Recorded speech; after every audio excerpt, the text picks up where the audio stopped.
تبلیغی جماعت کو بین کرنا، کالعدم قرار دینا اور وہاں پر اس کے اجتماعات میں پابندی لگانا، وہاں پر ان کی سرگرمیوں کو بحال نہ ہونے دینا، گورنمنٹ کی جانب سے خطباء کو یہ تلقین کرنا کہ آپ نے جمعے کے خطبے میں تبلیغی جماعت کے خلاف بات کرنی۔ بات بہت اہم ہے، اسے ذہن نشین کر لیجئے۔ آپ کروڑوں نہیں اربوں کی تعداد میں موجود ہیں۔ ارب مسلمانوں کی موجودگی میں بھی اگر آپ کے اوپر حاکم ایسا مسلط ہو، آپ ارب ہو کر بھی اسلام کی ترویج و اشاعت کے لیے کام قطعاً نہیں کر سکتے۔ السلام علیکم ناظرین، آپ دیکھ رہے ہیں محاذ ٹی وی، میرا نام ہے محمد یوسف۔ گزشتہ کچھ دنوں سے ایک خبر بہت زیادہ گردش کر رہی تھی کہ سعودی عرب نے تبلیغی جماعت کو بین کر دیا ہے۔ یوں تو یہ خبر مسلمانوں کے لیے بہت ہی زیادہ دکھ پہنچانے والی ہے۔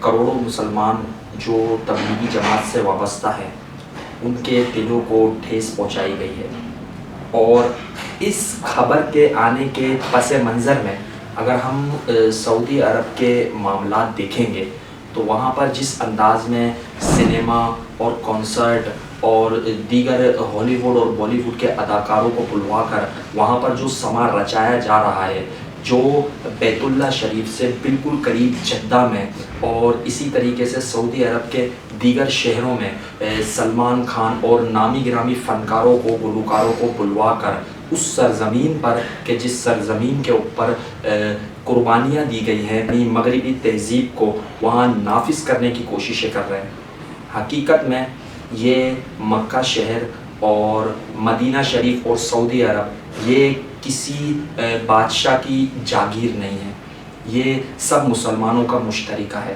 اور یہ اتنی پاک سرزمین ہے کہ اس سرزمین کے تحفظ کے لیے، اس کی ناموس کے لیے تمام مسلمانوں کو ایک پلیٹ فارم پر جمع ہونا بہت زیادہ ضروری ہے۔ جس طریقے سے میں نے آپ کو بتایا کہ ایک ایسی جماعت کہ جس کا آج تک دنیا کے اندر کوئی ایسا ثبوت موجود نہیں ہے کہ وہ کسی دہشت گردی میں یا کسی فرقہ واریت میں یا کسی اور ایسے عنصر میں ملوث رہی ہو کہ حقیقت میں کہا جا سکے کہ یہ جماعت اس کرمنل ریکارڈ میں موجود ہے، ایسا بالکل بھی نہیں ہے۔ اس جماعت پہ پابندی کا لگنا، وہ بھی سعودی عرب جیسے ملک کی جانب سے پابندی لگنے سے سب سے بڑا جو نقصان دیکھنے میں آئے گا وہ دیگر وہ ممالک جو اسلام سے ناآشنا ہیں، اینٹی اسلام ہیں، تو وہ ممالک بھی اب اس قدم کی طرف آگے بڑھیں گے، اور یقیناً یہ مسلمانوں کے دل زخمی کر دینے والی خبر ہے۔ بہت زیادہ مسلمان اس وقت تکلیف میں ہیں۔ یقیناً تبلیغی جماعت کو بین کرنا، کالعدم قرار دینا اور وہاں پر اس کے اجتماعات میں پابندی لگانا، وہاں پر ان کی سرگرمیوں کو بحال نہ ہونے دینا، اور جمعۃ المبارک کے خطبات میں باقاعدہ گورنمنٹ کی جانب سے خطباء کو یہ تلقین کرنا کہ آپ نے جمعے کے خطبے میں تبلیغی جماعت کے خلاف بات کرنی ہے۔ اب یہاں پر سوال یہ پیدا ہوتا ہے، کیا سعودی عرب میں فحاشی، عریانی، کنسرٹ، بےہودگی، بے حیائی، ان تمام معاملات کی موجودگی میں خطباء کو یہ ذمہ داری سونپی جائے کہ اخرجت للناس، اس پیغام کو روکا جائے کہ جس پیغام کو نبی لے کر کے آئے تھے؟ تو مجھے بتائیں کہ پھر وہ کیسی ایک ریاست ہوگی، اور یہ دنیا کس طرف جا رہی ہے، کس رخ پہ جا رہی ہے کہ عرب ممالک میں اس انداز میں اسلام کے خلاف پروپیگنڈا کیا جائے؟ یہ یقیناً قابل تشویش ہے۔ اب چلتے ہیں ہم اپنے پاکستان کی طرف۔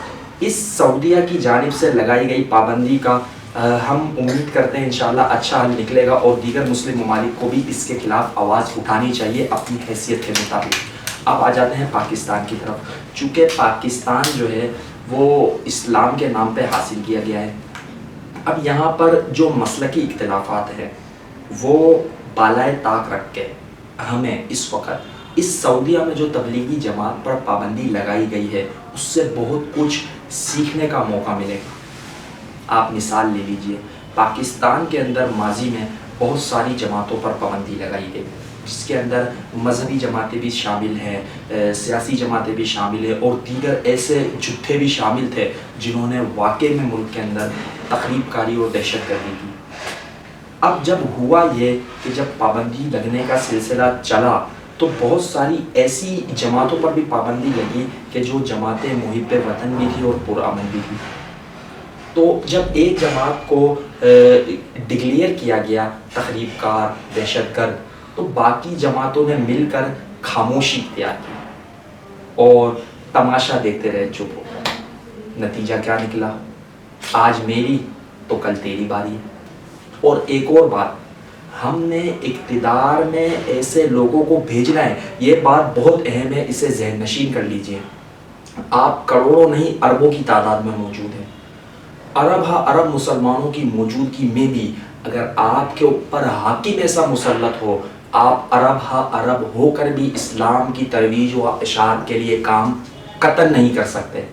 لہٰذا میرے پاکستانیوں، اپنے ووٹ کو قیمتی بنانا ہے آپ نے، اور اس شخص تک اس امانت کو پہنچانا ہے کہ جو اقتدار میں جا کر آپ کے دین کی، آپ کے عقیدے کی، اسلامی نظریات کی، سرحدات کی حفاظت کر سکے.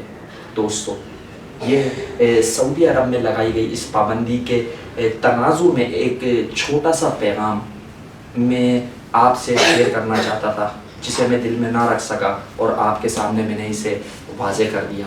امید کرتے ہیں پاکستانی ہونے کے ناطے ہم سب بھی اس وطن کی حفاظت کا ذمہ اٹھائیں گے اور اسلام کی بقا، اس کی ترویج اور اشاعت کے لیے اپنی قربانیاں لگائیں گے. محاذ ٹی وی دیکھنے کا شکریہ. آپ کا میزبان محمد یوسف اجازت چاہتا ہے.